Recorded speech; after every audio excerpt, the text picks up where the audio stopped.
Hey guys, today I'm going to show you how to do an extended battery tray to fit some taller batteries in the Slash 4x4. The extended mount from Traxxas, part 7426X, can only fit up to 42mm batteries. And with the Mamba Monster, you're going to need some bigger ones. The Gens Ace run about 50mm. And I got some other brand, I don't recall what it's called right now.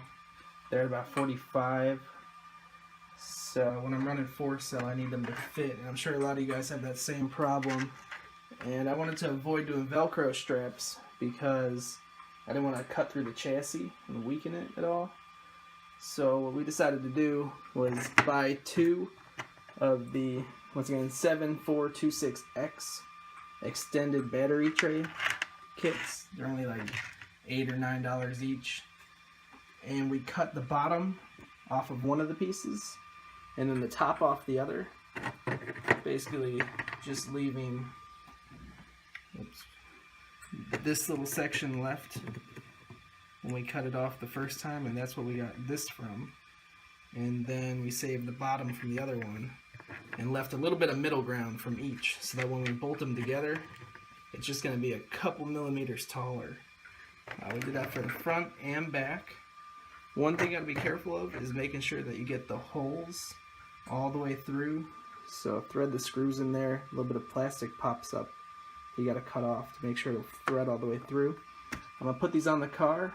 And now one of the problems is you need long enough screws to go all the way through this piece.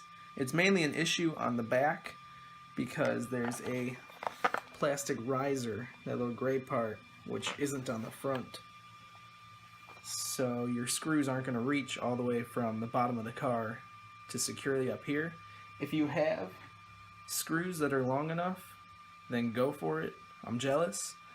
But what we're doing is we have spacers which have no head on them. You fit the Allen wrench right in there. We're going to thread it up through to about halfway and then screw that onto the car so it's nice and secure. Alright, as you can see, they fit in great. We did only end up needing these spacers for the back one because of that little gray hump right down in there. These screws come out the top a little bit, or the spacers do anyways, but that's fine.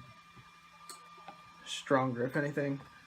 You want to make sure you get flat cuts so they line up nice like that did. Still looks stock on the bottom,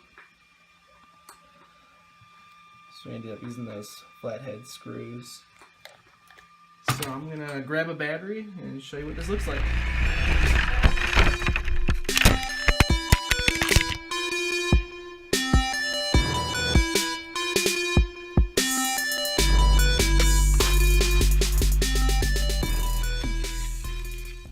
Alright guys, just did some test runs with the new battery mount. It held up perfect, no problems. Just threw some foam back in here to keep the battery from sliding back and forth. It was tall but not quite long enough. I highly recommend doing this. Alright, see you next time.